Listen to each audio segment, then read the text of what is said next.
Well, you can still go out there.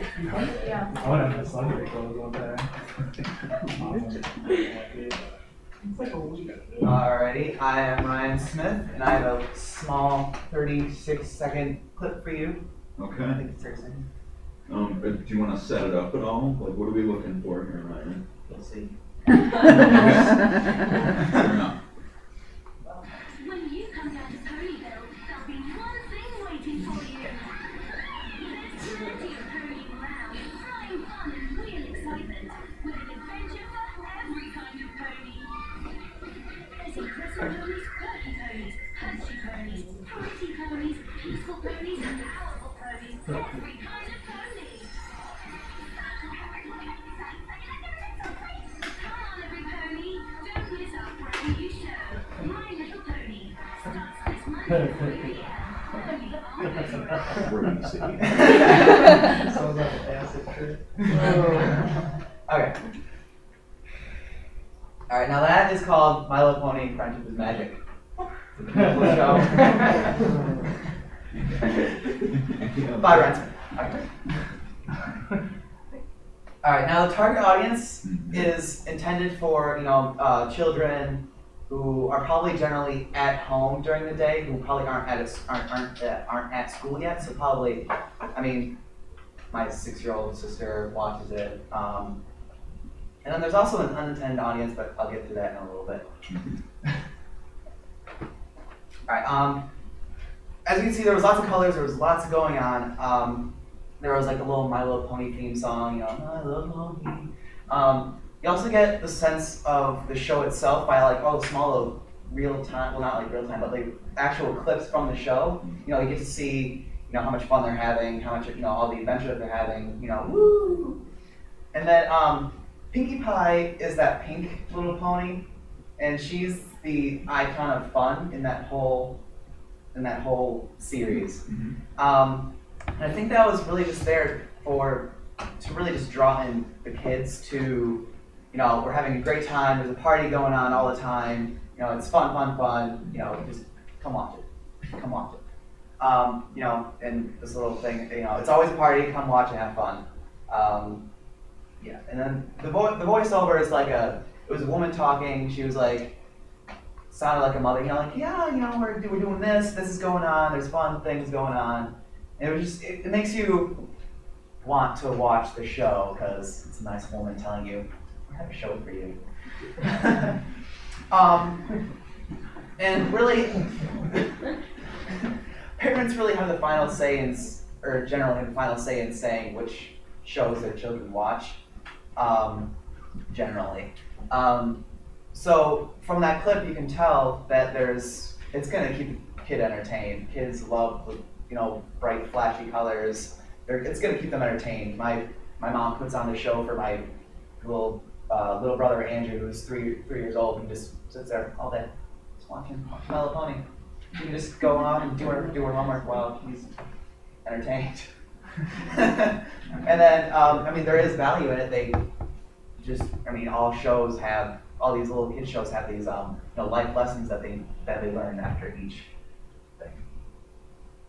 All right, and the unintended audience are teenagers who are generally male and also older gentlemen, adults. No way. Why? Ryan, am I about to be disturbed? I think you're gonna want to watch this afterwards. Okay. All right, but why would they be interested in it? This is a fan-created meme that somebody created, and this pretty much just explains it all. This is really it. It does.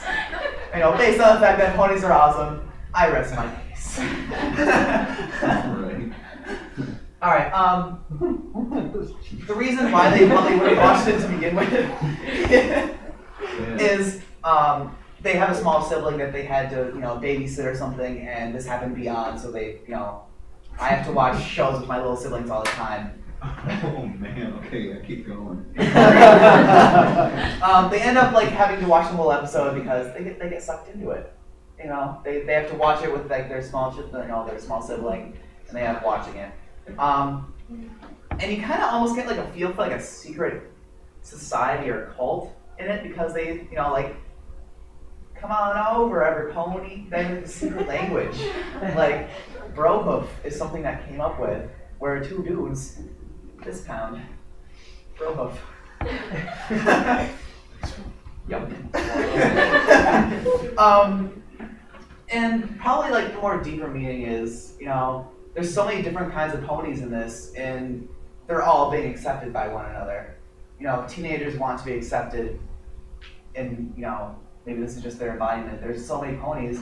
You can try to fit yourself into one of the ponies because there's just so many personalities.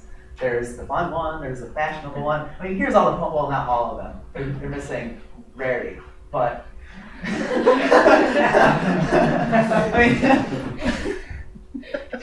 mean, there's Fluttershy, who's a really shy one. Pinkie Pie, the party one. Yeah. Twilight, the dorky one, the really knowledgeable one. Rainbow Dash, the badass, and Applejack, the hillbilly.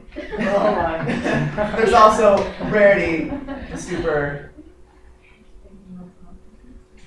She's I guess you could say fashionable. She's the fashionista. Okay, got it. Again, there are many different kinds of ponies, so there's a chance that there's got to be at least one pony that you can relate to. It's easy to relate to something that is like you. You kind of want to watch that person. You kind of want to get to know them a little bit more, so they're more inclined to keep watching. I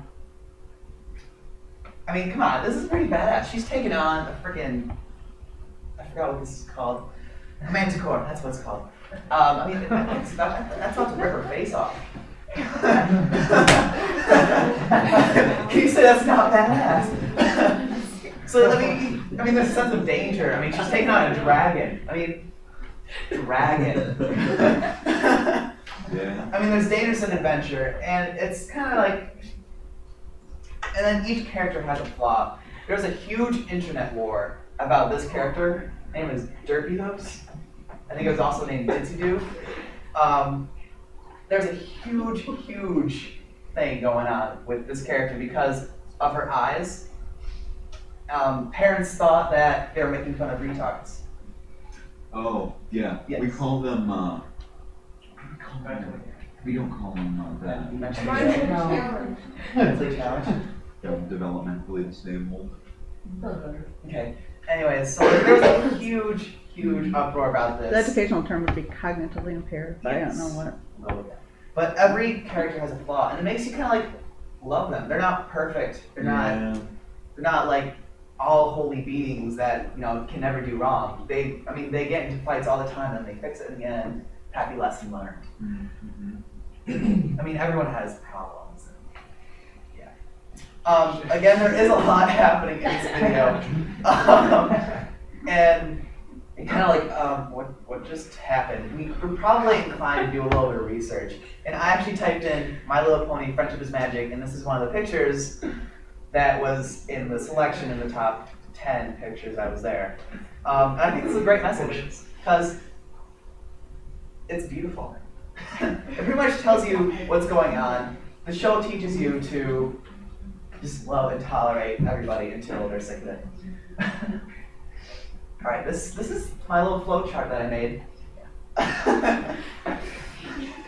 Wow. Of how teenagers started watching My Little Pony. Secretly watches this show. Yeah, don't be that. Okay, so the child watches the show. The child tells like their brother or their sister, this is the show. Watch it with me now, or I'll scream.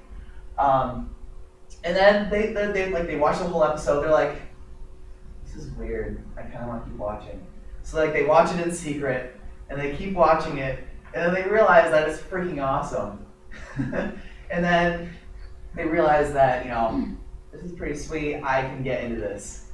And then teens share the show with their friends, and then their friend they end up forcing their friend to watch it, and then it just starts over again. And that's how pretty much teens got invited to it, because most teenagers don't watch the children's shows or the children's channels like Hub, Boomerang, I don't know, Nickelodeon. Like most shows are generally shown during the day while everyone's at school, so they don't get into it. This is a separate thing, stages of bronyism, when a friend is trying to get another friend to watch ponies. This is actually the stages of grief, but turned into My Little Pony. There is denial. You're like, no, this is really, lack of a better word, really gay. I mean, like really. I mean, rainbows everywhere, ponies everywhere. Okay, so they just totally deny it. They totally deny it. And they just get angry because their friends keep like Michael, pushing you're on to saying them. This happened to denial. me. This happened to me too. This happened to everybody. You totally just are like, no. Hell no, I ain't watching this. And they get really angry because they're like, oh my gosh, just leave me alone. And they end up bargaining, like, you know, fine, I'll watch the show. And then depression is kind of a common one because can you imagine yourself watching this? No. Denial. Once you start watching it, you're like, why am I watching this? Why? Why am I watching this? Why do I like this? Why? Most people still ask themselves even during this whole thing. You know, why do they watch it? They watch it because they have a connection to, you know, one of the characters with a plot, which there isn't really a plot. It's just random events or adventures that they go on. So they're drawn to a character most likely that they have a relation to, so they keep watching it, and then eventually there's acceptance. I have My Little Pony shirt on. I also have a pin. It is a pony. And nobody would have known anything about My Little Ponies without the commercial, unless they happen to see it just randomly through just watching this series, or watching the channel. And through that My Little Circle graph, through My Little Circle graph, you can see that, you know, they continue to thrive because people just keep on inviting other people into it. And the creators did a good job of getting kids to watch because there's just so many colors, there's so much going on. Kids are pretty easy to entertain. Questions? Oh my. Oh, ask some more. Challenges gender stereotypes by, I mean, dude, the rainbows, the girly ponies, but they're pretty badass ponies. I mean, you gotta admit. I'm fried. Yeah. Like that's That's pony it's a subculture. Yeah. Which Yeah. I'll show you. So my question is, how long? MyLittleBrony.com. Males who watch My Little Pony are called bronies. Really? Yep. Okay. And there's tons and tons of these things that are fan created.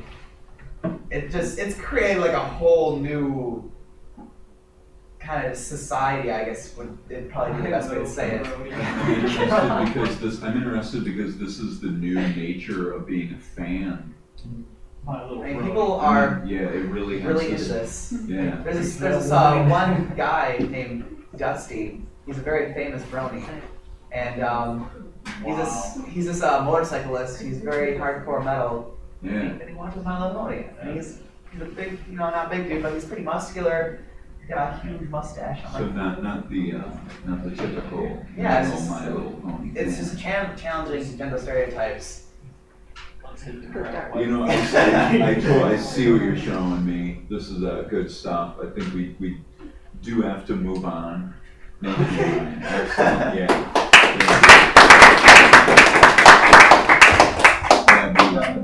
Yeah, a little tour through a subculture.